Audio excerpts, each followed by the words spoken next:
I, Vegeta, the Prince of all Saiyans, hereby command that you do not listen or subscribe to the Dragon Ball 4 Life podcast. Whatever you do, would you defy royalty? No! Bye!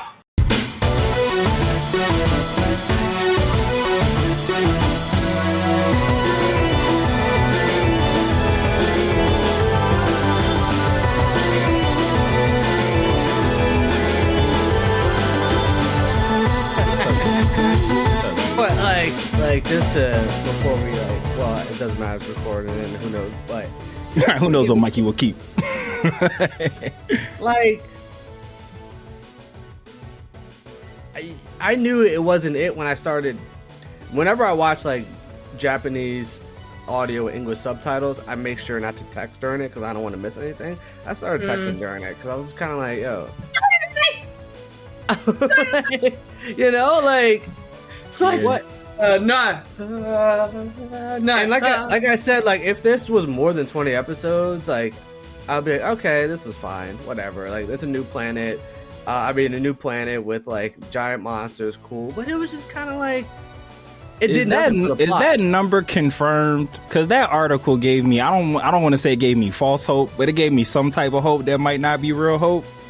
No, the article basically said like it looks like it's going to be 20 episodes based on. Because the part that I kind of honed in on, I guess this could be the intro, was when they were asking him about like the episode count. He like was like pussyfooting around the answer. He was just like, "Hey, like I can't really tell you how many episodes there are, but we got episodes, and we're gonna address some things, and we're gonna revisit some things."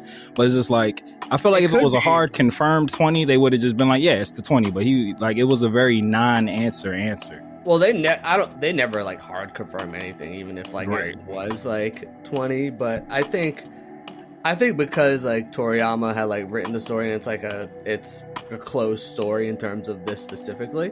Mm-hmm. But I mean, like even let's say it's like 24 and not 20. I didn't need that episode. Like it did nothing. Like they were just on this planet fighting off these giant monsters. I was annoyed watching it because I was kind of like, I think because it's kind of like when we were talking about with Superhero and we're doing it week to week. I think if I was someone who waited and watched Daima in its entirety, you'd have been pissed. I wouldn't have really like thought as much of it, but yeah, it was just kind of like, you know.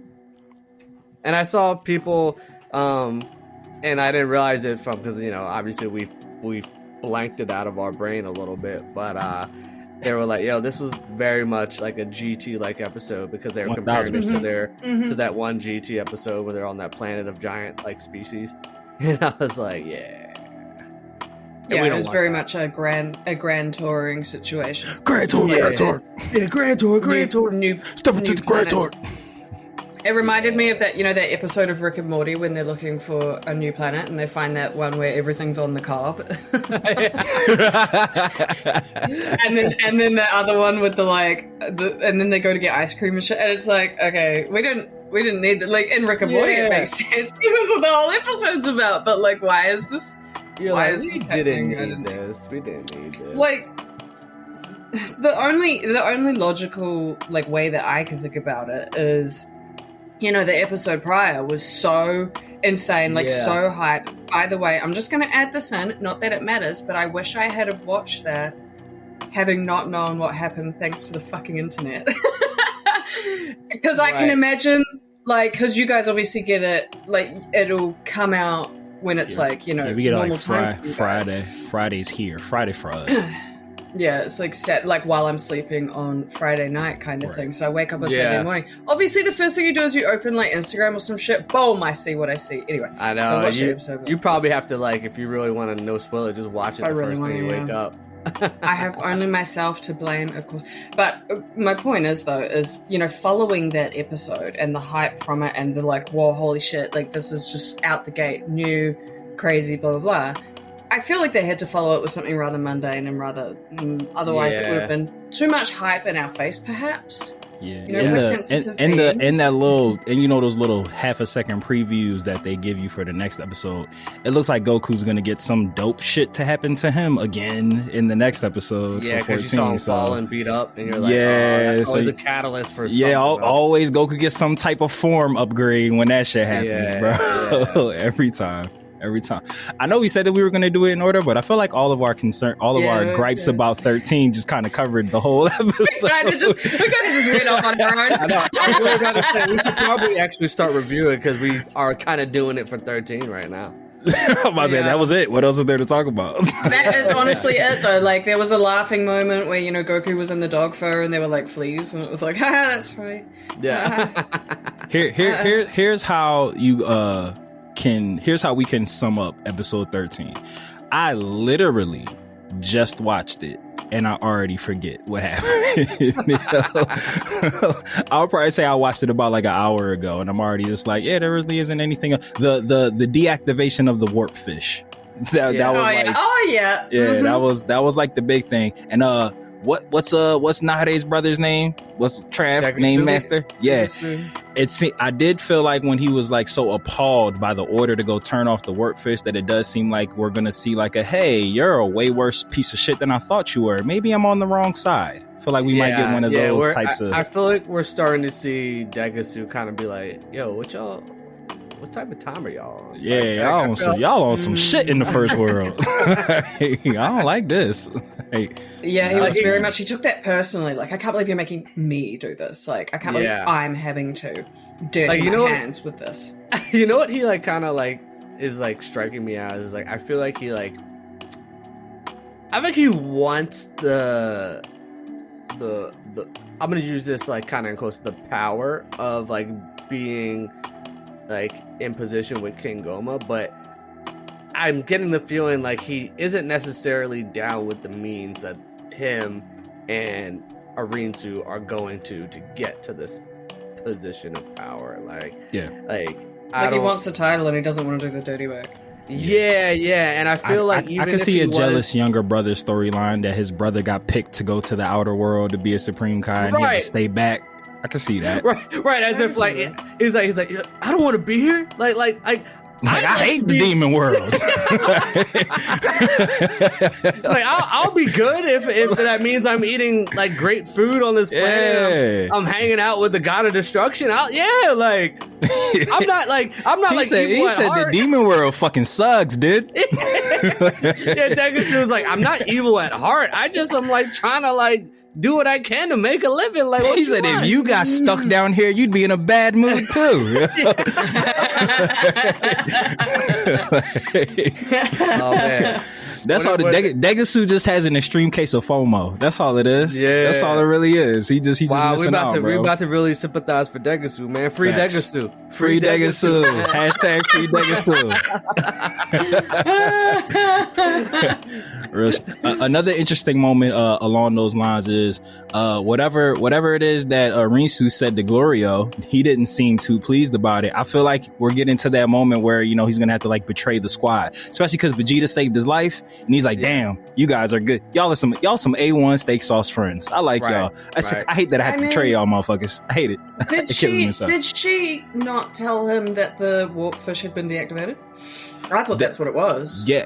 Oh, that's a great point. It could be that. I feel like it was either that or maybe it was like, yo, we got that first one. You don't need to get the first one. We got that first Dragon Ball, so we're all good to go. So, but he was like, excuse me. He's like, fuck, did you just say? he his little cute little phone down. Yeah, I love how it's like it's like a little keychain ringlet thing that he has on his finger. I like that. We should have phones like that. Right? Just keep it on your finger all the time. So exactly. Just be like, yo, what's up? What up?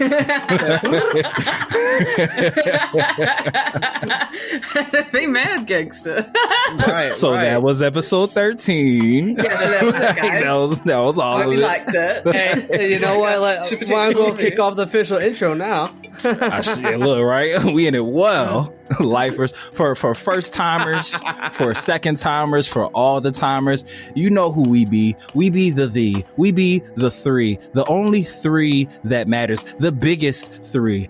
We are Matt, Becks, Trav, Becks. Matt, Trav, Becks. I believe that is the combination of all three. Together, when our powers combined, we are the Trio of Danger. Snaps for us. And we are bringing you another double dosing of Daima after dark, or Daima during the day, depending on what time you're listening to this episode. It's totally up to you, but just listen. Daima that's important. during the day, Daima at dusk, whatever you. Oh, there you go. Daima at dusk, Daima at dinner time. You know, Daima for dessert. You know, whatever you want. Whatever you want. You know. I like all of these. Daima and Dash when you're on the run, you know, whatever you need, So, you know, we were covering episodes 12 and 13, but we accidentally covered 13 because that's really all the important things that happened. We fought a dog. Got that out of the way. We fought a dog that they felt the need to animate his butthole. You know, that was a thing. You know, like, wait, what? You didn't see that? Wasn't it the little cross, the little X? Yeah. It sure was. That's kind of funny. When they finally like are getting away and they have a shot of like the student and his dog like looking up, you see the dog's butthole. Would it be Dragon Ball if there wasn't that in it though? Like, that's why I was just like, that was such a Toriyama thing to do. Yeah, Toriyama like, excuse me, this episode isn't complete. The dog needs an X. He said, "We make our creatures what's the word? Anatomically correct." We got there. They're just words; they don't control us. So how do we want to tackle these reviews? Because I feel like we could like talk about the main takeaways from both, and then like there are things that happen specifically so much to talk about in 12. So much to talk about in 12. We really like. I feel like that's going to be the most fun part about it. Big fact. So. You know, maybe we give a quick overview of what has happened in 12 and 13 because I feel like we can, because 12 was a lot of action and 13 was a lot of not action. I'm gonna put this on while I'm cleaning vibes. Yeah, it's definitely a white noise. It's definitely a white noise episode for sure. Yeah. Definitely a white noise episode. I mean, I'm down for both. I actually took notes for episode 12. Like, okay, so we can. I'll give a quick major overview of 12 and 13, and then we can get into the notes, and then we'll obviously talk about 13 and look. Spoiler alert, it's going to be a lot of jokey jokes about 13 because facts. ain't shit happened in 13, but dog's butthole. Episode 12, we had the continuation of Majin Du versus Tamagami 1. His little bro, Majin Ku, got him. I love doing Ku, bro. They're like my favorite. They're like my favorite duo. thing now, dog. Yo, the duo we didn't know that was needed. And I hope that after Daima, this isn't the last we see of them. Can't be. They have to come back. They have to. Yeah. They have to. Yeah. Boo needs brothers. Boo needs brothers, bro. I need a Dooku and Boo like link up. That's it. Facts. 1000%. And I need a vicious fight between Do and Boo because they're fighting over chocolate. Piece of chocolate. Yeah. Yep. Facts. Yeah. Facts. Yeah. So speaking of chocolate, that is essentially what powers and gives Majin Du life, energy, revitalizes him. Because Majin Du was, he was getting a little bored. He was getting hungry fighting Tamagami 1. Tamagami 1's like, look, I don't care if you're hungry. I don't care if you're full. I don't care if you're famished. You gonna get this work. And so Tamagami 1 kept going at him. Ku said, all right, let me go hit up CVS. Let me get some Hershey's bars. Come back. Hey, dude. He definitely hit the bodega. He said, that's what I'm saying. He said, yo, Poppy, let me get the chocolate. Let me get that. Gave him the chocolate. Dude said, I got it in me. Let's go. Freak. And he said he got the chocolate in him. Woo. Take that how you want, y'all. Tamagami 1 was like, oh shit, he kind of raw. And take that how you want too, y'all. I see what you did there. It's that Daima at the dark, baby. That's what I'm saying. And Du showed that he is strong enough to defeat Tamagami 1 because Tamagami 1 said, all right, you got it, cool. They did their math game that we then learned that Ku is the brains of the duo. And so he whispered the answer to Do, and Do said it, and they got the Dragon Ball. And so then we pan back to, also, while this is all happening, Goma's watching this. He's pissed because now he sees Arinsu's after the Dragon Balls, and he's like, ah, shit, what's going on? Arinsu, I knew you was shiesty, but I knew you was this poo shiesty. So then that happened, and Degusu is like, yo, listen, that's family by blood, but we don't really talk like that. Like, that's my sis, but hey, she's her own person. I'm my own person. He said, I ain't picked that tree. He said, I had nothing to do with that. He said, look. Like, I didn't choose to be born out of that tree. It was the powers above that put me in that tree. And so Goma's like, all right, cool, whatever. Like, all right, I'm sweating a little bit. I'm nervous. But let's see what's going on in Demon World 2. Oh, shit. Them little motherfuckers are giving work to the Kamigami too. Hold on. We thought the little munchkin Goku was a problem. Who's this little fuckball Vegeta? Bro, Goma said who was more?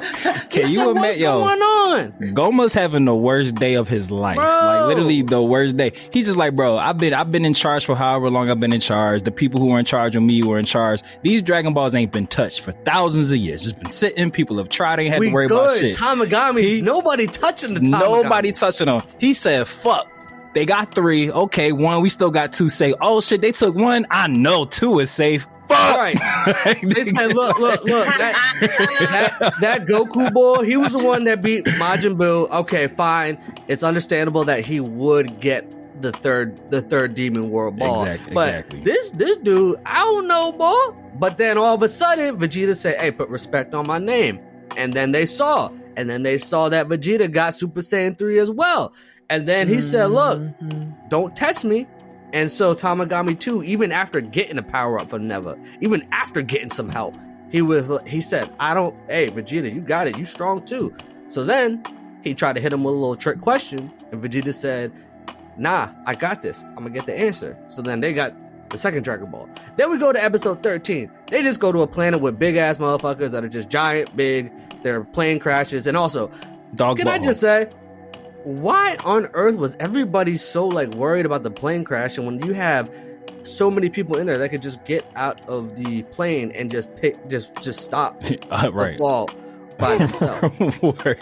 I was like, why are y'all scared when somebody could just hop out? Anyway, so episode 13. Nahide has magic, could have just stopped it. Hey, look. Like, how come no one's instant transmissioning anywhere? I'm sorry. Yeah, that's a great question. Why isn't Goku using instant transmission? I suppose there's no way to go at this point. Nah, fuck that. I'm calling plot hole because like Goku just needs a familiar power source to be able to instant transmission. He knows Dende. Teleport to Dende. But Dende's in another like realm, I guess. So maybe it's like maybe those light shield things like block that from happening. Maybe it can be argued. You know what I mean? But it could also be argued into it. So whatever. Yeah, so they fall and crash on this planet. Then Neva's like, oh shit, we on planet Mega. They said, what that mean? It's just a planet that everybody Mega? Come on. Yo, it's like large and in charge. And then the bigger one than Mega's Giga. Like, and then what? We're gonna have a planet called Terra? Like, come on. 1000%. Then they fight off some giant hamsters, and then they see this young bull who's giant as hell. They're like, oh, but he's actually a baby. He coming back from school, and he was massive. Yeah, he was fucking massive, and he was just like a child. Power Pole versus the ruler was hilarious, though. That was funny. And how about when Goku got trapped in the book? That was fun too. Oh yeah, that was pretty funny. And then it just ended when they were just like, oh yeah, there's another scarier planet, and Neva's like, yeah, that's Planet Giga, and then Piccolo was just like, well, that's the demon realm.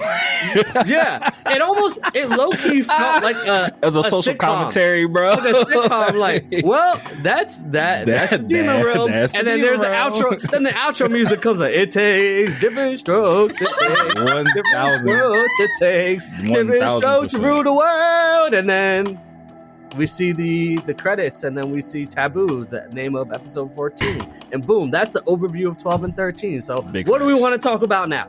All right, Vegeta, can we talk about? I'm sorry. Go Becks, please go. I just had one gripe about episode 12 because like one part, other than that, episode was perfection for me. What the fuck was the point of that engine fixing scene? They literally got right back in the plane and flew off and just continued like that. There literally was no point. Like, but need to keep doing that. Yeah, but the thing is, though, low key, I feel like they put that in there for a reason because if you notice when Pansy was like, wait, what's going on? And Gloria, they made sure to show Gloria, and it was just a simple fix that Pansy did. So part of me feels like maybe Gloria just did that. Maybe he needed to stall for time. And maybe Arinsu was just like, yo, y'all moving too quick, bro. We didn't even get the first one yet, bro. So I was gonna say maybe Arinsu said, hey, my first Majin did not work. I'm gonna need you to stall. It better be that, bro. Because if I get one more, we're on our way. Let's stop to fix it and then just continue to be on our way and nothing happens in between that. I'm going to flip my shit. Right. Like, I think because how easy she fixed it where it looked like a cord was unplugged. I feel like they did that on purpose. Maybe later we learn that. Why was the cord unplugged? Why was it unplugged? It was. I watched it. I was like, wait a minute. Weren't they flying in this? Yeah, before? That's the part that's throwing me because Trav, like outside of Trav, what you just said of them needing to stall for time to let Arinsu get the first one, that's the only thing that makes sense for that to be in that space. Because it's like literally nothing happened. The shit started rattling. Oh shit, what's wrong? They fixed it. They continued on their way. Like nothing came of that. Yo. And there's if that was his plan, he could have found a lot more different ways to stall. Bro, like way better way to stall time. Like if you're gonna fuck up some shit to fuck the plane up, or you just unhook some shit and you have a whole mech neck. Like Pansy literally loves fixing shit. You think she's gonna like be stalled up by this unplug? Oh shit, the plug came out. We back. You know what? Actually, maybe there is some value in that because Pansy and Bulma had that big talk about the like core of the ship. The battery type thing. Yeah. So maybe there is some merit to that, and like maybe. I don't know. Not that Gloria is going to need to stall for time now because they just fucking can't get to the first demon realm. At this now point anyway. So yeah, I don't know. I hope that there's some kind of like link in that whole thing. Like if it was just right, if it was just the way to show off Pansy's like mechanic skills, I'm like, bro, that was such a waste of like 10 seconds. We don't need that. We already know. Exactly. We've seen it like 5 times now. God damn it. We've fucking seen that shit. She's Blue Bulma. She's Bluma. We got it. Literally. Wait a minute, though. Was that the first time she was in front of Bulma? Because Bulma was there, right? Was that the first time she was in front of Bulma fixing something? Because that might have been just her way to, like, flex, perhaps. In 13 when she was fixing the ship, right? I think that was the first the cable thing. You're right. I think that was the first time that they had like a mechanical conversation. Like other than that, it was just like, oh shit, hello, other female character, what's up? You're right. Me 2.0. Right. Hello, myself. Okay, well there goes my theory. but you saying that Trav does talk me off the ledge a bit, but it better be that, bro. I mean, it was pretty freaking random. It was. It's not even the randomness of it, and I won't get stuck on it because I will get stuck on it. It's not even the randomness of it. It's literally that just like nothing. It didn't cause any issue. Like there was zero conflict that came from that. Like you said, it was an easy issue. She fixed it, and like they didn't have to land the plane. It didn't stop nothing. It was like literally all of 5 seconds. So it was like I don't remember a time where there were this many like stalls and issues and anything where they've been held up or constant just like, oh shit, we have to fix this.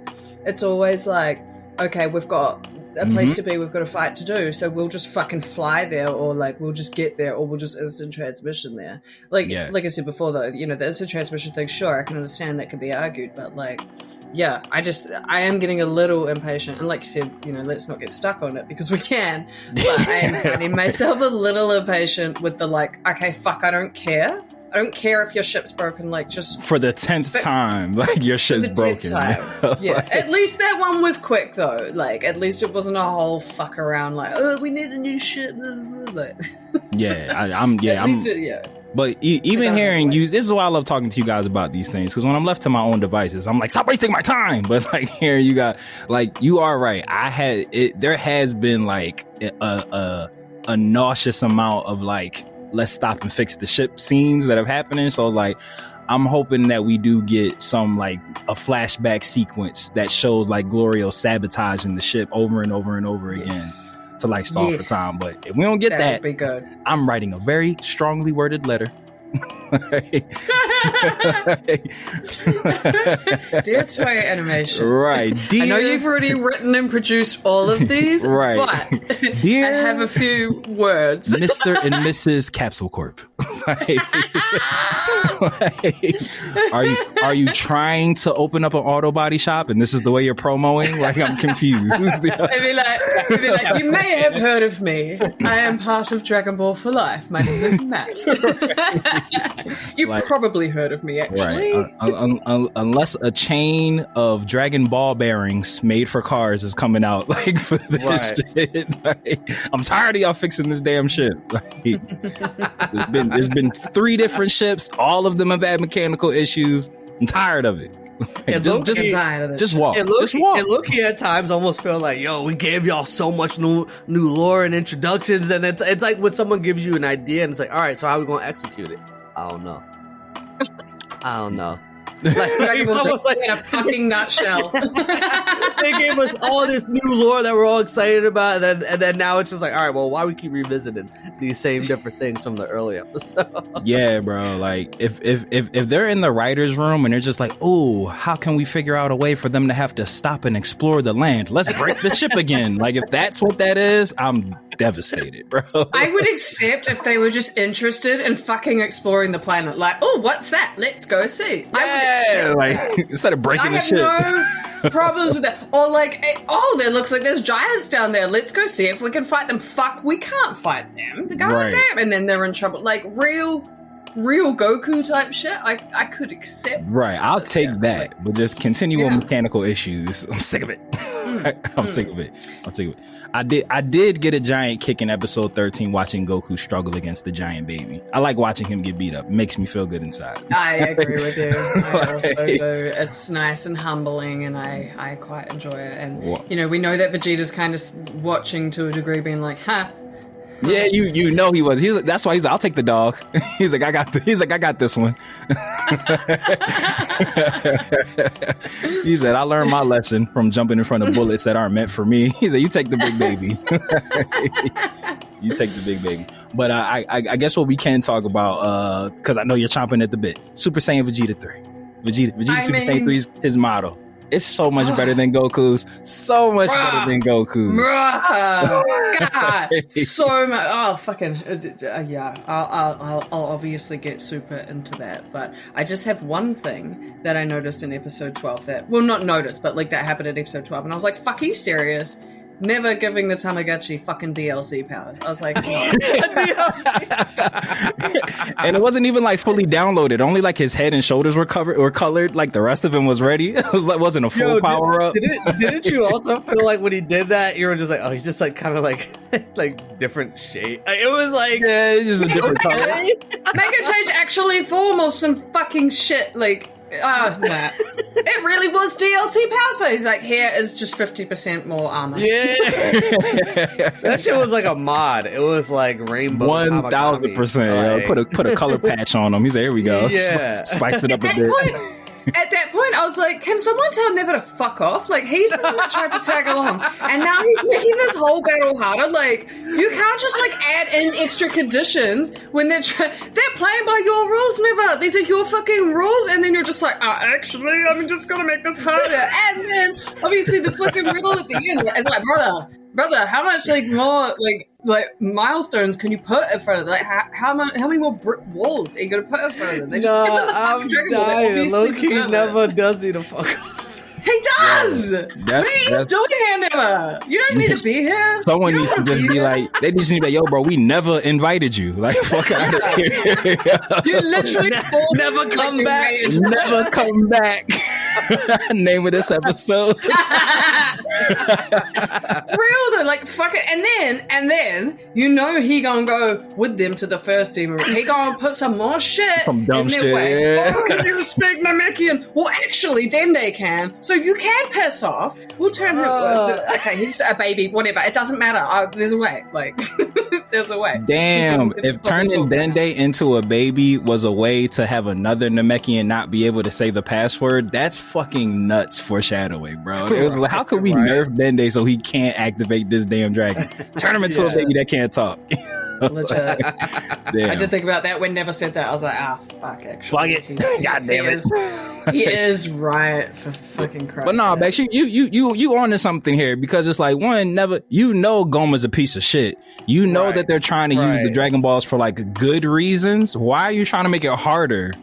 like what's your angle here, bro? Like, ride right for your Namekian brethren, bro. Like, what's your whole issue? Like, what's your whole thing? And you know what it is? Because they left him behind. They went to the outside world. He having Degasu issues, bro. Like, he got a Degasu complex. He said, y'all left me. He's still at the y'all. crib hoping someone gonna come back. Come back for him? He's like, come on, guys, please. I'm waiting for them all to come back. Why haven't they come back? Yo, facts, bro. Yo, what if when King Piccolo decided to dip off, like Neville was his homie? He's like, yo, bro. He said, I'm gonna go scout it out, make sure it's cool. I'm gonna come back for you. It just never came back. Low key, I could see that happening. Like, and that's why Never's like secretly King Piccolo. Exactly. That's why he's not helping. He's like, yo, your dad left me here, bro. He said, we not fam. We're not cool. Like, in the club, we not all fam. Like, y'all left me. Never and King Piccolo started a business together, and like they were at odds. So King Piccolo's like, King Piccolo left to go get clientele for their business that they were starting in the Demo World and just never came back. Just started like embezzling money. I don't like the direction. Like remotely. Yeah. He's like, he hit Neville up. He said, yo, bro, I decided to go in another direction. I don't think I'm coming back, bro. He said, where are you? Universe 7, planet Earth. How am I gonna get there, bro? Like, how'd you even get it? Hey, long story short. He said, I can't. And then like years later, like just someone in the demon world that happened to be on Earth is there, and Never said, ever know what happened to Piccolo? Piccolo? Oh, he got killed on Earth. And Never said, huh. Sir said, motherfucker, right. Well, what a shame. Right. Oh, what a shame. He said, oh, Benedict Arnold, bitch ass motherfucker, that just left me down here. You would have stayed here. You'd be alive. Right. Out there becoming the king, having kids and shit, just left me back here. He said, never don't got no kids, been alone by myself. He said, Demon King, you a king of what? You a king of nothing.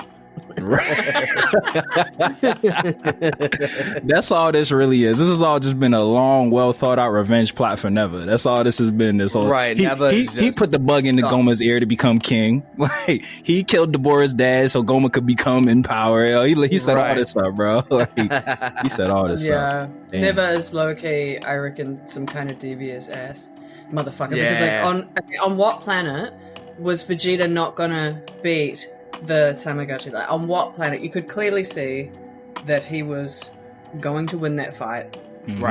Right. Yet he still was in denial, going, "No, let me try and make this harder for them." Like, you know, it's like, bro, bro, we know you're a bad guy. Like, just fucking stop it. Dick move, Never. Fucking dick move. Yeah, like, you're just proving that you're an asshole. Yeah. But then Vegeta turning. Did you guys catch the one frame where Vegeta turned Super Saiyan? Super Saiyan 1? Mm-hmm. He was about to get hit, and he's just like, oh yeah. And the tentacles. This fight was so crispy. Bruh. The animation. I was like, oh my god. A1. Dog, yeah, just like Detroit, like, and we had talked about this like the last review, like just their like choices for like the way that like they defend themselves is like shit that I've never seen before in Dragon Ball. Like we typically see like the cross arm block or the dodge or, you know, like the quick feet. Was like Vegeta legit be like catching shit and throwing it the other way, or like how he like was dodging the trident and shit. I was like, this shit's fire, yo. Like this shit is way too cool. I would like to shout out Vegeta's love for the headbutt. It remains strong. Like, it's just so funny because it's like you have a master battle strategist, like king of all Saiyans, one of the greatest I'll put fuck Goku, greatest fighter in all of the land. But when he gets frustrated, he is not opposed to just headbutting his way out of a situation. Yeah, right. He'll fight dirty. He really will. And I love it. I love it. Like I love how he does the dance where, you know, he wanted to master his base form, and he'll give every opponent he'll do the LeBron James. He'll take the first quarter off just to see what he could do with just raw talent. And but if you get on his nerves, slinging that headbutt, bro. It's once the headbutt comes out, it's a wrap. Yeah, that's how you know you got under his skin, when he just headbutts the shit out you. You know how the fight's gonna go after that happens. Hey, look, man. I would also like to point out that this Vegeta-centric episode is the only episode to date that is a 2-worded title. It was True Strength. All the other ones were just 1 words. Wow. This episode gets 2 words. Wow. You know what I'm saying? We got to take our moral victories as Vegeta fans so we can get them. You know? Right, exactly. We got to take them where we can get them. He said, Kakarot, your episodes have been 1 word, you little class Saiyan. I have 2. Damn, that makes me miss for the days when he would call him a clown. Those are always the greatest. I know. Oh, quiet clown. Those are always the best. I'd like to hear that just once. One more time, yo. Right, maybe in the dub we will hear it. You know what it is? It's the level of friendship that they have from one another. He's like, damn. He said that was mean as shit when I was calling him a clown. That was a little harsh. Speaking of the dub, one quick side tangent. The English dub finally premiered this week. They only released 1 episode. Dog. And the first 3 episodes that's what was shown. You know, there needs to be a separate discussion on the marketing of Dragon Ball in Western countries, but that's just a totally different thing. But yeah, it was just when the English dub was premiering, I said, oh, cool. They said, yeah, 1 episode. I said, word. I mean, I didn't watch it especially if you saw the movie release. So you've already seen the first 3 episodes. I saw all 3 of the movies, so it's like, so we know they're out. We know they exist, bro. Why wouldn't you do that? Fucking got them. Yeah, you literally got them in the tuck, bro. Just put them out. That doesn't make any sense to me. I don't know why. Listen. Well, it's obviously to keep people subscribed to true. Because I actually made noise about it on I think the Crunchyroll post. Yeah. And I actually spoke about it with my fellow Dragon Ball fans in my Discord, and I was like, how do you guys feel about this? Like, obviously an open discussion. And one person was like, well, this is why they do it. And I was like, do you know what? I really didn't think about that. Like, I'm thinking about it from like a fan perspective and like a logical perspective. Like, I know you guys have a backlog of dub. In fact, you probably got the whole thing dubbed. Again, like you say, the 3 first episodes were released in fucking the end of November. That was months ago. So, like, you know, it is a little bit of I think it's a bit of a piss take, but I guess it makes sense from a profit perspective. But, and I'm not going to go on a big tangent about it, but this is the sad reason why shit gets pirated, and I don't agree with pirating. I, pay for my subscriptions. I watch everything that way. No judgment to anybody who does, you do you kind of thing. But this is why things like that happen, is because, people just get sick of paying for a subscription just to get, like, locked in to watch something that they just really, truly love. And a lot of Dragon Ball fans will watch the dub. They prefer the dub. That's, Yeah, I'm definitely still going to watch it. Yeah. And I'm going to pay fucking Crunchyroll, and I'm going to be, gritting my teeth about it to watch every episode in dub. But yeah, it's a little bit annoying. Anyway, my tangent is complete. Rant over. Thank you for listening. That's all. Yeah, that's all I wanted to say. I just saw it was only the first episode. I said, gotcha. It's all about the money. I think if that's the type of time they're on, I'm just gonna wait for the English dub to fully come out, and then I'll just rewatch it in one like big swing. Yeah, just binge it. Yeah. Yeah, I'm about to say, I would probably say since Super, Trav, we've talked about this in Becks. Like, however I start in anime is typically just like, that's my loyalty to it. So if I go sub, I'm a sub. If I dub, I dub. So since Super was like shitting on the American dub for a really long time. I've just been subbed Dragon Ball since Super came out. So it was just like, I'm like, hey, I'm getting it. Sorry, dub. yeah. Like, it's like, I get it. Yeah, the dub for Super. You sub elitist, dude. I know, Sorry. right? I've always gone back. Gotta drink my beer with my pinky out now.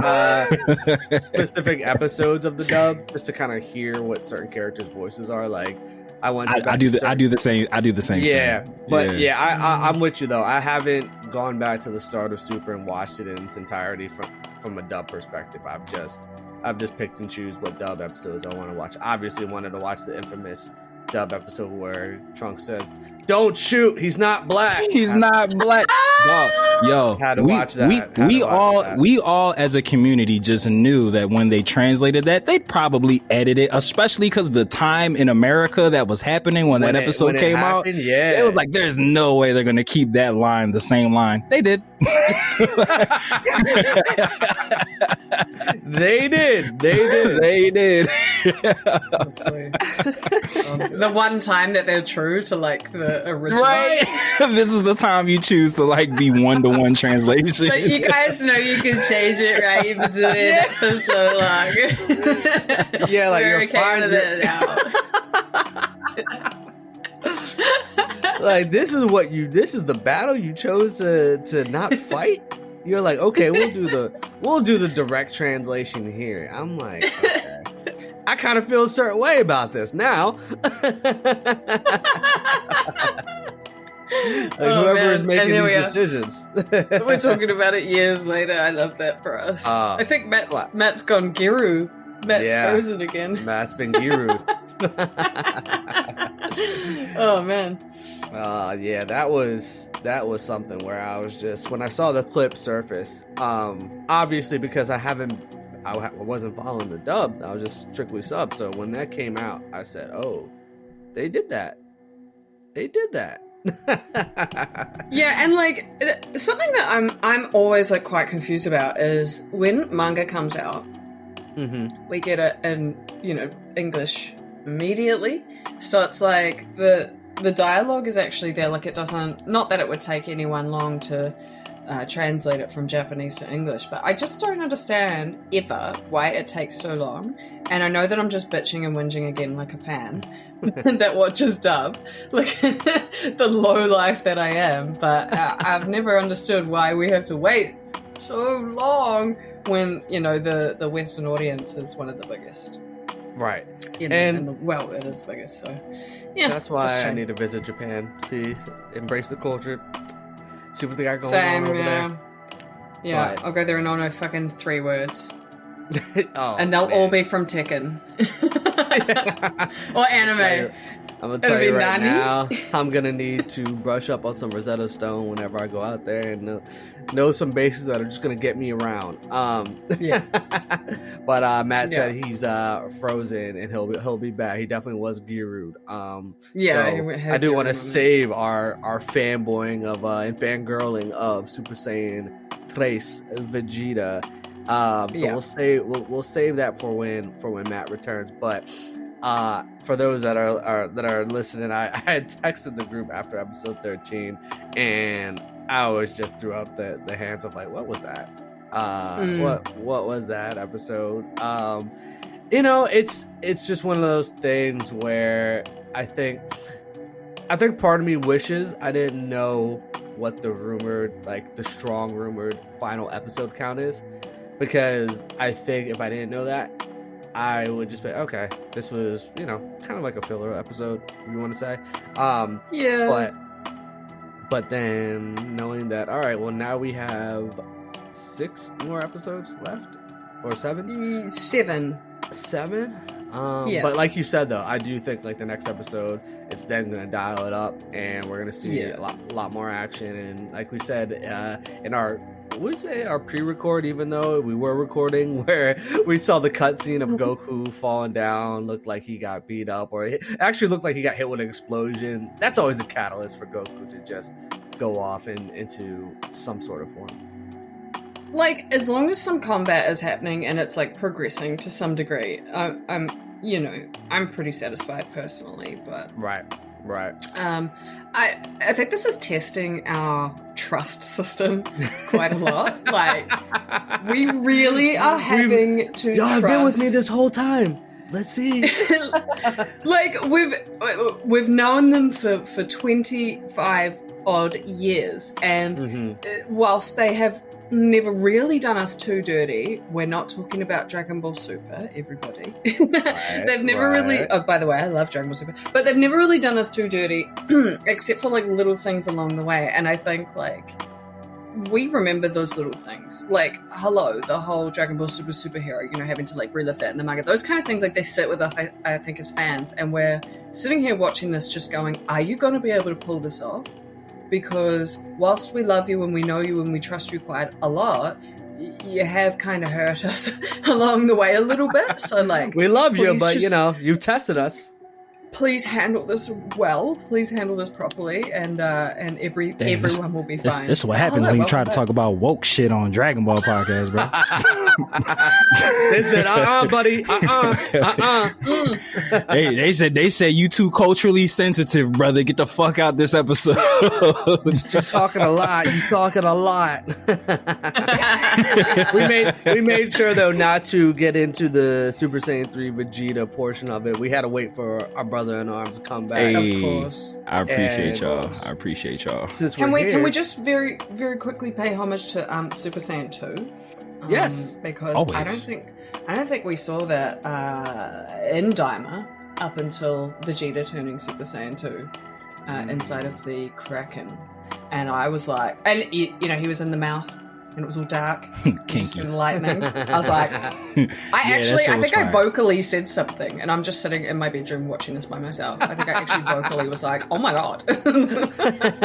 Don't you just love when a show can just get you to audibly say something, and then you're like, yes. well, Those there's are no one the else moments, in the room. It's just me. Those are the moments that we live for.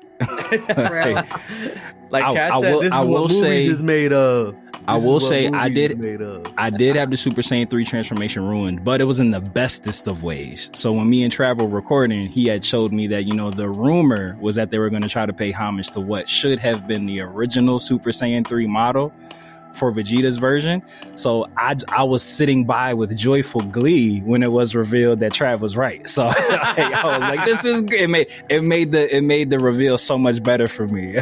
Like, Yeah. Vegeta is just continue. It's funny how the longest time, you know, there was the rumor, the narrative around Vegeta being a character that Toriyama was not initially a fan of, but you know, as the years have progressed, clearly that's not the case. And I just gotta say, I just feel like even though Vegeta tends to get things secondary to Goku, I just always feel like they're just so much cooler when he gets it. Like even though he let Bobby take control of him, Majin Vegeta was that was a bad man. That was a bad man. Dirty. And this Super Saiyan 3 Vegeta, first off, just how smooth he was with just how cool he was with fucking up Tamagami 2 with just using his legs, and then just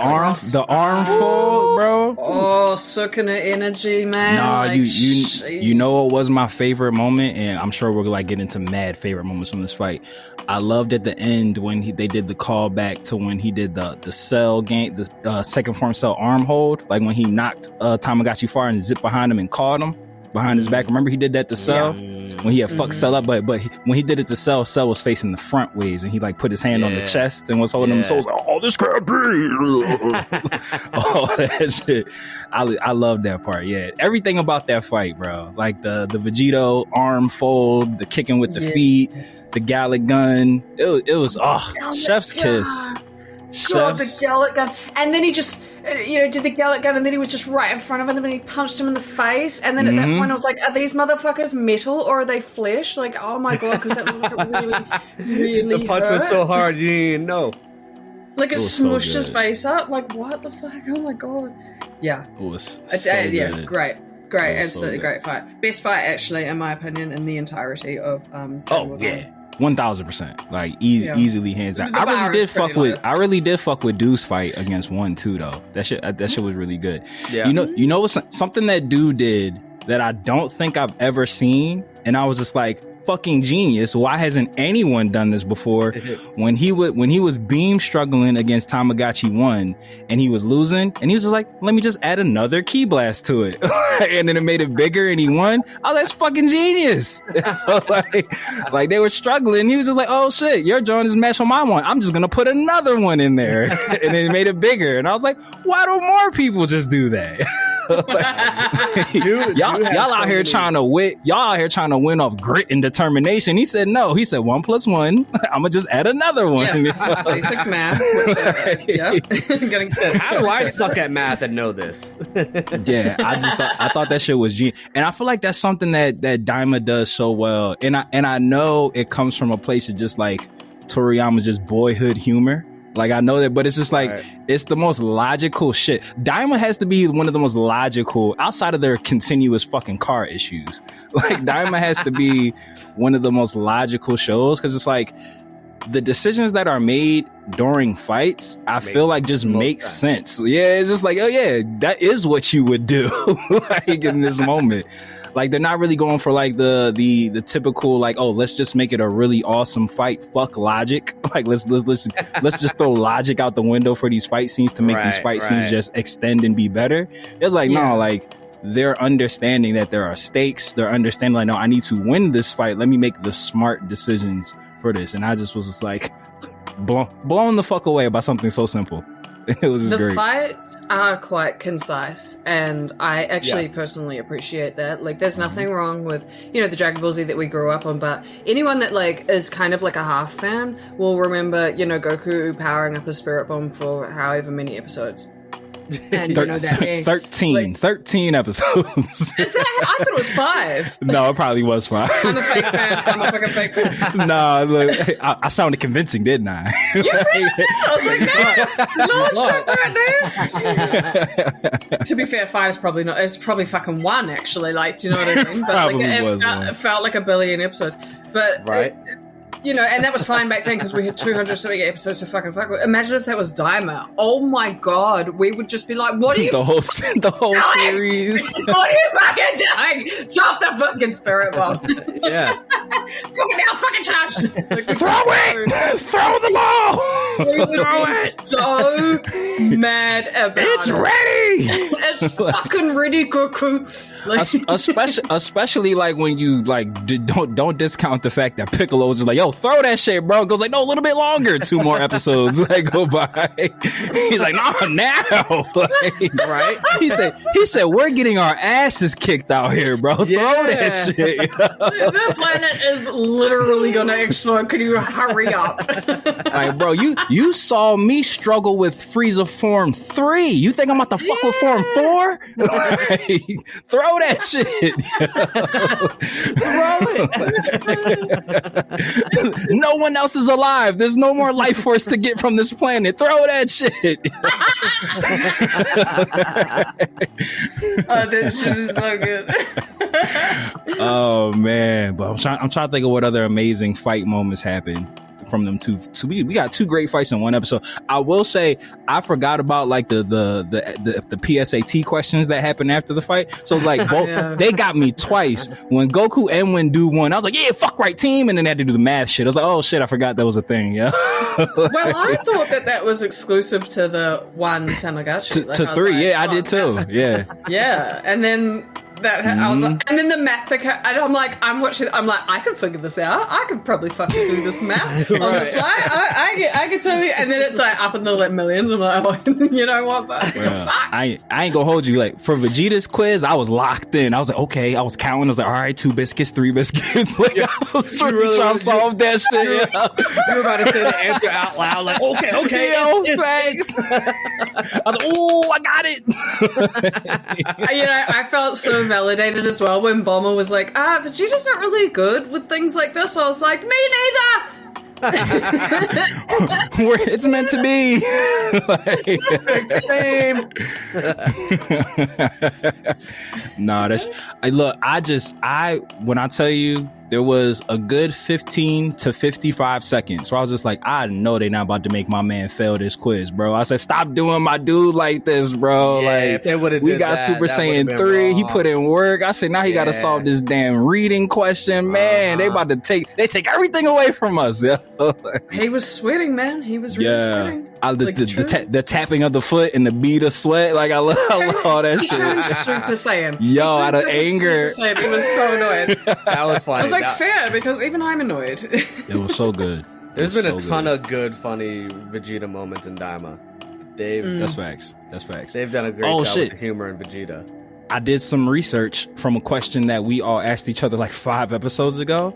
Oh, what was the question? Habecious has been wearing that belt the entire time since we met him. Yeah, he's been wearing it the whole time. Yeah. It's just the eyeball part didn't move the first couple times, so it just looked like a belt. So like we paid no mind to it until this just started looking places. Yeah, right. Nice. He said these is off whites. These ain't no Hirachis. but I don't know what made me want to look that up today, but I was just like, let's see if this damn, because I would have felt a bit cheated if he had just put the belt on when he had mentioned it. Right. I'd have been like, that's kind of cheap. But it's literally been on since the very first episode that we've been introduced to him. Which this is that's important awesome. Information. We definitely we need to know these things. You know what else is important information? Give it to Where us. is Gohan? Word. Yo, right. Missing. What? Missing. You can't just like not tell us where he is this whole like 13 episodes. Like if we get to the final episode and he's just nothing, I'm honestly gonna like throw hands. Like what if Toriyama tries to do some like random like joke where I hope it's not a stupid reason like midterms or they succeed in like whatever they're doing in the Demon Realm. Everybody's wished back to an adult, and then like they just pan over to Gohan's house and he's like knee deep in writing a paper and studying, and he didn't even realize he got turned to a child the whole time. I can see that 100% happening. I'm not gonna hold you. I might laugh at that. That's what I'm saying. I like the fact that like he has because I've been like trying to think about it, and truthfully, from a story perspective, right now, I just don't. I think we're a little bit too in deep to just randomly like bring him in some capacity, like for a fight or something like that. Right. So Agree. I almost wouldn't be mad at if that was sort of like a joke. You're right, Matt. That would be funny if they pan over to him in Videl's house and he's just in his same office and they walk in and, hey, Gohan, where you been? He's like, I've been here the whole time. And they're like, did you? He's like, I did feel a little like smaller. I got a little woozy, but I just thought because I hadn't slept in days. So, but I just kept going. I have this coffee drink that Bulma especially made for me to stay up for more than 48 hours. 6 days at a time. Yeah, right. Because at this point, I mean, I see people trying to like rack their like brains around things where, what if because his potential was unlocked by a Kai, he's not affected by it? No. It's fine. The wish fine. was clear and simple. Everyone that fought Majin Buu and their friends. Like, right, exactly. It's Gohan, Videl, Hercule, there's no gray area. Hercule got turned to a kid, so Gohan is a kid right now. 100%. You know what would be funny, Trav? Because I know you started watching Shangri-La Frontier, so I can make references that you'll get. Hey. So you know how like after the credits they do like those little mini episodes that are like side just that the SLF mini. Yeah, SLF minis. I wouldn't be mad if they just kind of showed like a time lapse. So like Gohan just like grading papers and he's like an adult and then he's a kid still grading and then he's like back an adult and it's just like a fluid shot of that. I wouldn't be mad at that. I wouldn't be mad at that. I think like the only thing that would make me mad is if we get nothing about Gohan. Yeah, no, agree. Totally agree. Especially because like you've shown Videl, like Hercule's been like you've shown his like other people around him. Oh, that's right, they were at the fucking Videl was there. Like Videl was there, Hercule was there. So it's just like you've legit shown his whole the people that he fucking lives with have literally been there. So it's like if like Videl wasn't in it, I would be less because like maybe they went on vacation, like maybe they just weren't around. But it's just like you've brought in all his important people and he just wasn't in it. Like But yeah, outside of some super comedic shit like that, like you said, Trav, I kind of don't want a good explanation because it's like it won't be good enough. Like, I just like at this point. Yeah, at this point, just give me some dumb, funny shit to laugh at. Like, I don't even try to explain it away. Right. Like, that's where I'm at. That's where I'm at. Yeah. So yeah. Do you guys think Majin Buu himself has been turned into a kid in some degree? Well, he did fight Kid Buu. Yeah. Yeah. Damn, what if Fat Buu turning into a kid was him turning into Kid Buu? That would be crazy. Just fucked up. Damn, what if Gohan had to fight with Kid Buu back in Earth? Oh my god. And that's why he's been tied up this whole time, yeah. Oh, that would be fire. Available. That would be fire, yo. Okay. Like we just get like a bonus episode of Kid Buu, like Fat Buu turning back into Kid Buu and running rough shot, and Gohan having to like go 1-on-1 with him. That'd be lit, yeah. And then when everything get back and it's all fucked. Yeah, Gohan's just fighting Kid Buu. or all of a sudden when the wish is granted for them to be adults again, then it goes back. He turns back into Fat Buu, and Fat Boo's just like, "Boo, hungry," and then just stops fighting, and go like, "What the fuck, man?" Like tired as shit. He's like, "Oh, bro, thank God." And then Goku's like, "We have these bugs. You can eat one." Right? You want a bug? Want a bug? You feel it? I couldn't believe Vegeta didn't eat the bug, man. The sense of that was a funny joke that Goku had said, where he said, "What do you mean? You used to eat critters all the time, all the time." Literally eating beast arms on other planets. What are you up to, Vegeta? Vegeta said, "I'm more refined." I did like that they like kind of shed light on like Vegeta isn't a savage anymore. Like, he's like, bro, he said, bro, I have 1,000 count thread sheet, like 1,000 count thread on my bed, bro. Like he said, I went from top ramen to shrimp and lobster, man. He said, how you go from filet mignon to hamburger helper, bro? Like, I'm not doing that, dog. He's had a taste for ramen. He said, I'm more refined now. That was funny. Bougie Vegeta. I love it. Bougie Vegeta. He's such an actual, like, he's a princess. Like, really. You know, like, he's a king, but he's a fucking princess, man. Yeah. Or even I don't remember if this was episode 12 or 11, but just all the interactions, it might have been 12 with Habecious, like, asking Bowman to be his girl, and Vegeta's like, hey, yo, back the fuck off, my guy. That was so funny. And the way that Habecious was so cash, like, I could make you my girlfriend. Yeah, Habecious is the boy, yo. I love him. Yo, what if the third eye, the third demon eye corrupts him and he becomes Janemba? Just break our hearts. Just break our hearts. Oh. I'm still pulling for this Janemba to happen, bro. I'm campaigning hard for this Janemba to be canon. Janemba. Oh my god. That on repeat, like how Janemba says it. Janemba. Shut up. Look, I'm just saying. Look, the physical aesthetic of Janemba before he transformed kind of looks Habecious. Yeah. Just saying. Habecious, name of this episode. Oh, that's actually fucking glorious. That is glorious. You know what else is glorious? How Goku keeps saying Glorio incorrectly. Oh, I love that. Goalie roll? Yeah. He's fucking it up. It's like even after he gave him a whole teaching of how to pronounce it, he's all right, bro. This is how you do it. And then he did it the right way, and Glorious doing it on purpose. He's like, you're clearly doing this on purpose. I got it. All right, cool. Oh, that's so funny. I loved it. The humor is quite on point, and it's really good. I'll give them that. It is actually. Yeah, I'm trying to think of any really amazing moments. I have one. That happened. I have one. Lay it on me.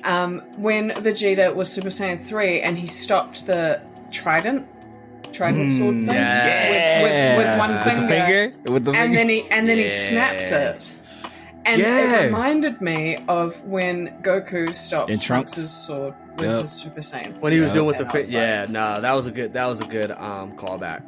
I love that. And Becks, that's another thing of what I'm talking about, like just like their style choices with the fights. Like I feel like a Dragon Ball Z thing, he would have just blocked it with the finger and then just that would have been that. But then for him to just go, 2 fingers broken, like that was like the logical thing to do. Like, and it's just like just these small minor details. Like it kind of makes you like go back and watch the fights again to then be like, oh, what did I miss? Yeah, these things are cool. Yeah. These things are really cool. Yeah, I'm enjoying it. I'm enjoying it. Yeah. Well, we I got, think that was maybe my favorite part in the whole fight, perhaps. Other than the arms crossed, kind of, being cocky, blocking. Does Goku Super Saiyan 3 have irises? I didn't look it up, but does he have? He did Like too. pupils? It's not just the eyeball. He had pupils too. Yeah, he did. definitely has pupils. Cool. Yeah. Cool. Yeah. Well, Vegeta Super Saiyan 3 is better. So It is. fuck Goku's No, I pupils. agree. We've always wondered what Vegeta Super Saiyan 3 would look like because Goku's hair is obviously so long and so it's basically Sephiroth hair, excuse me. Unkept. It's so long, it's all the way down to his boots kind of thing. Yeah, like messy Sephiroth hair. Sephiroth if he didn't wash his hair for a day Don't worry. after being in a fight. But I think that Vegeta's hair in Super Saiyan 3 it's obviously, paying homage to the original design and how it's quote-unquote supposed to look. But I think it suits him just incredibly. The I way like that it it actually spikes so up much from better. the bottom of his head, I like it so much it's my better. favorite design of all the Super Saiyan 3 Bro, transformations so me, far. Becks, we were saying that in the group chat. I was like, I think this might be my favorite character design now. Like, this shit is fire. Yeah, I'd I love to see it in adult form. I really would. We need to. So that actually brings me to a question that I had. So, we've heard Vegeta say, in Super, to Trunks, that 3 is a useless form because it just drains too much ki. It's dumb. He don't want to use it. Do we feel like he's gonna stand on that, or do we feel like they might give us a better reason? Like we'll see the moment at which he's just like, "Yep, can't use this form anymore." Maybe a flashback? Yeah, probably or something in because- Daima. You don't think something in Daima might happen where he's just like, "Yo, like I'm spent, bro. Like I can't. Like I've been drained all my energy with this damn form. Not using this anymore." Maybe, but Because he I mean, gang banged on Super Saiyan 3 and Super. He was just like, "Yeah, no, that's just dumb. Like, I'm not doing it." Yeah. Like Trunks was like, "Oh, are you gonna go 3?" He said, "Fuck 3." He said base form, my guy. I mean, Fuck I 3. know Goku has like talked about it, but maybe like now that Vegeta has experienced it, I don't know. Maybe in Daima he uses it again, and like he isn't able to defeat whoever he's fighting in a reasonable enough time where the ki drain is starting to then wear on him, and he's like, okay, maybe that's where maybe whoever they fight, it's Goku and Vegeta as Super Saiyan 3 is going against this foe. Ooh. And Oh my god! Oh, I'm sorry, I what- just realized something. They have the What's up? fusion bug. I was about to say and they we can still both- haven't fused. Yeah. Becks, that's where I was going. They Yeah. both. I'm so were sorry, able- I didn't mean to just. No, that's where I was going. I was when Travis said it, I started thinking it too. I was like, "Oh, we still got that fusion bug." Yeah, like I feel like they're gonna try to like fight whoever they're fighting as Super Saiyan 3s. Their energy is draining, and they said, "Look, like we can't defeat this as we are now. We're losing energy by like the second." And then Goku's gonna be like, "Well, I got this like bug that's supposed to be like fusion. Should we try Holy it out?" Shit. Super Saiyan 3 Vegito. That would be nuts. Yeah. That would be nuts. The only thing. So how do we know how many bugs they bought? The fusion bugs that they just bought the one. We don't know how just many. got one. Yeah, because I feel like you don't show that image of 3 people fusing if you're not gonna use that. So I don't know if they you're would right. I don't know if they would like waste, not necessarily waste, because Super Saiyan 3 Vegeta would be absolutely worth it. But I don't know if you like tease that and not let that pay off, unless it was like, because they did say that shit from Daima is 1000% gonna be reused in like current timeline. So maybe they bring some shit back with them. Maybe they hit that shop back up before they go home and get some of them bugs again. Like You just see Popo open up like a fridge that has like got all the shit in there. Yeah. They stole it. Goku happened to take more than one just in his shit, like in his robes. Dende makes monthly visits to Demon Realm just to kind of stock up on things. I mean, I could 1000% see a world where the end of this, they like break the gates so that there's like a free flowing, kind of like they did in Bleach. Is like, hey, we can come and go as we please type of situation. So I could see that, because I feel like they're putting so much stock into these characters and this lore. It's just like, I feel like they're going to bring back more of what we've gotten from this than what we think. It might not just be like Pansy shows up again. Because it's like, if you think about it this way, with Daima taking place after the Majin Buu saga, and so much shit has happened after that, it's like, you have to explain why the characters haven't come and visited or been involved, but it's like, objects and stuff, like you said, they could have just been chilling in Mr. Popo's freezer, like, or something. Like Right. I guess it's easier to like explain away why certain like things that work in the demon world didn't show up in the outer world, but it's just like with the characters, it's like, oh shit, like especially like if Glorio like becomes the homie, it's like, where the fuck have you been at? Like, where were you at all this time, bro? We've been struggling up here, dog. Like, Hey, maybe we get sort of a Future Trunks Goku Black type intro where like Glorio shows up into their world all fucked up, and they're like, well, yo, what happened to you? that's what I feel like would happen. Let me tell you. Goku Gray.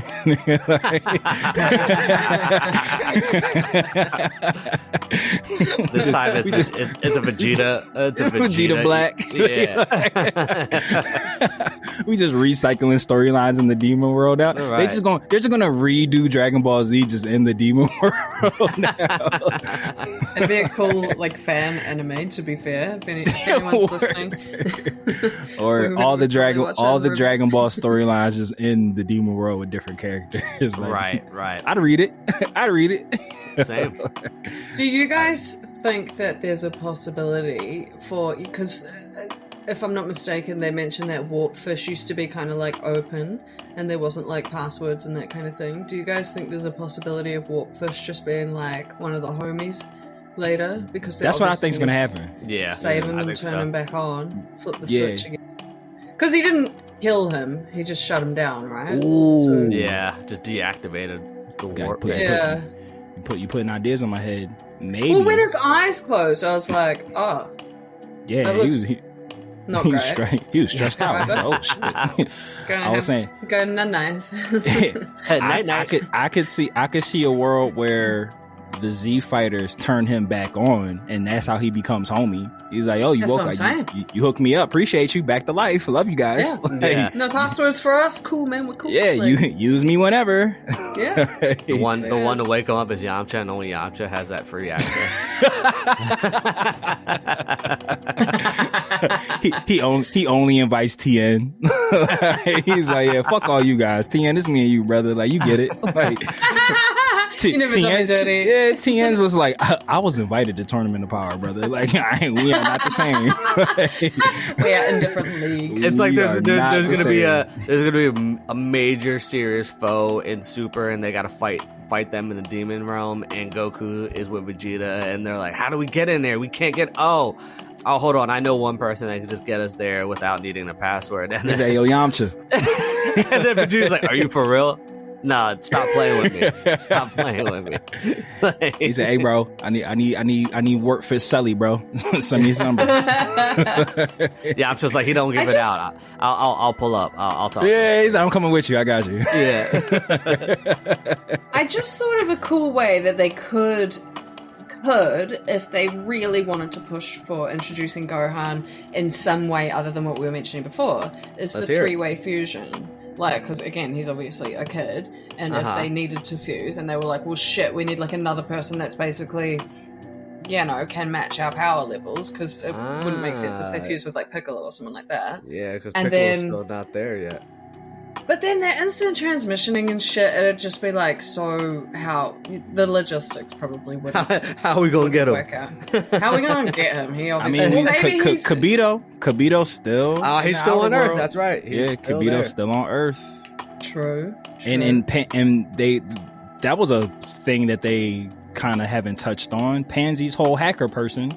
Well, didn't they send Kabito a code? Wasn't that like they part could. of his bugly duties? Maybe making sure- Gohan's on his fucking way. Maybe. Maybe he waiting for them in Demon Realm 1? Bro, what if Gohan shows back up with a fucking tail? Oh. I'm just saying, Goku's tail was already gone, because he's a mini. Well, no, because that kind of goes back. They're not kids. Are they kids? Or are they just miniature versions They're just, of themselves? Yeah, miniature. Well, wasn't the wish like, didn't Shenron ask a specific age for them? That's the part that I'm a bit confused though, because like I feel as if the way that they framed it was that they're not kids. They've just been like reverted to like kids status, so they didn't really like rewind time on them. They just like sent them back down. But I think that'd be cool as shit if Gohan is like the Raditz saga version of Gohan again. Like, and he got the tail and the mohawk. I think that'd be dope. It's been a minute since we've seen Mohawk Gohan. Hey, yeah, the true rage guy. Big facts. Fucking Gohan. But yeah, what would their fusion be like? Just Gogeta? Just two goes. It would just be like, honestly, like, so it'd be so fucking basic, like everything we've ever known, just like black hair. He'll probably turn up in a Goku gi anyway. Vagookan. Oh man! It just cancels out and it's just like Goku. It just looks like Goku. It's just Goku with Vegeta's hairstyle. Like it's just Gove. Yeah. Gove. You gotta put the two goes in there, bro. Gove. With an accent. And you know, they always have to name themselves as well. Like, they wouldn't be able to get away with not naming that fusion. Right. Word. Because the fusion's always like, what's my name though? Like, before anything, like, actually, what do we call me? Word. Before we save the universe. Right, before the universe needs saving, we need a name. It's important everyone knows who I am.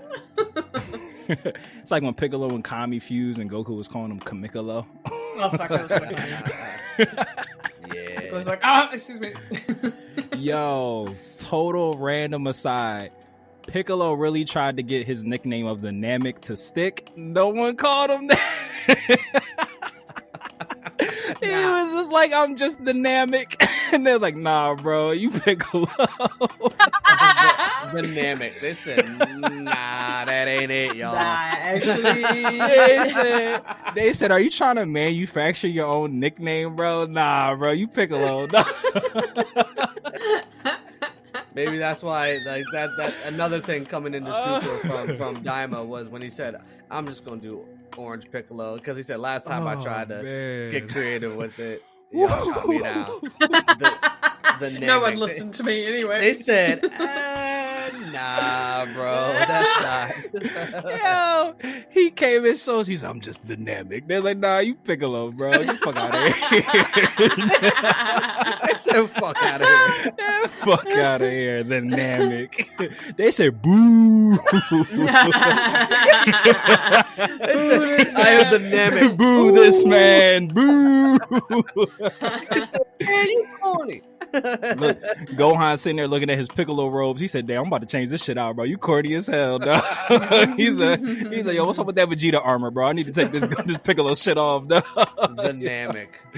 Oh, man. They said, that's not it, big fella. That's not it. Oh, shit. Well, I don't know a better way to get out of this episode than that's a good way to close it. It's a good way to close it out. Tran, do you got any words of wisdom for the people? Don't try to make your own nicknames. That's it. That's it. Don't. Nicknames are not self-given. Oh, shit. Nicknames are given by others. Don't create your own. Ooh, don't be Piccolo. Let the streets give you your nickname. Yeah, that's right. Exactly. Oh, damn. Play the game. Play the game unlike Piccolo and let others give you your surname. There you go. There you go. Damn. I know we wanted to like record the outro because Beck's great idea of making this a real. I got to get the laughs out first. Oh, yeah. The giggles. Woo! That was good. That was really good. Well, oh shit. While I try to compose myself, how many Dragon Balls are we giving these episodes? 7 for 12. 7 for 12. 2.5 1000%. for 13. How many? 4. I said 3 for 13. Oh, 3. My bad. 3. Well, no, your opinion's independent of mine, but yeah, 7 for 12, 3 for 13 for me. Oh, fuck, I'd give it even less if I'm honest. I would give it probably listen, 2 out of 7. I'm with that. Yeah, But for the sake of being different, I'll say 3, even though it's probably a 2. But I'm taking all the Dragon Balls that I would think to give to 13 and just giving 12 a 7. okay. Gonna overdraw on 13. Yeah, or in fact 14 Dragon Balls for episode 12. Yeah. 0 for 13. 13 dogs butthole. That's how many Dragon Balls I'm giving that episode. But all right, I think I got all the giggles out. You ready? Are we? I'm ready. Hold on. Yeah, they're out. All right, I'm good.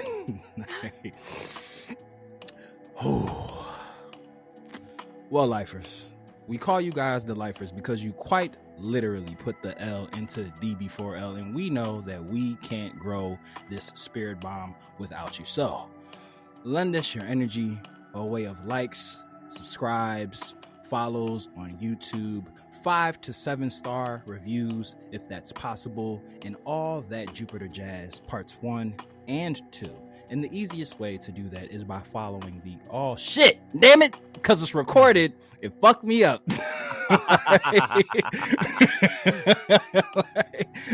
I put too much pressure on it. Running it back. I thought I was about to laugh anyway, so we good. We here. Bet. Play is messed up too. That was you know what? That was the outro that would have been for episode 13. That's what that was. Yeah, that was the 13 outro. I had a 13 headspace. I wasn't thinking 12. That's what it was. You need to get in that Super Saiyan. My bad, guys. I was thinking 13. I should have been thinking 12. That's on me. That's on me. That's on me. All right, we back. 12. We got a 12 state of mind. 12 state of mind. You ready? Bet. Episode 12 outro. Here we go.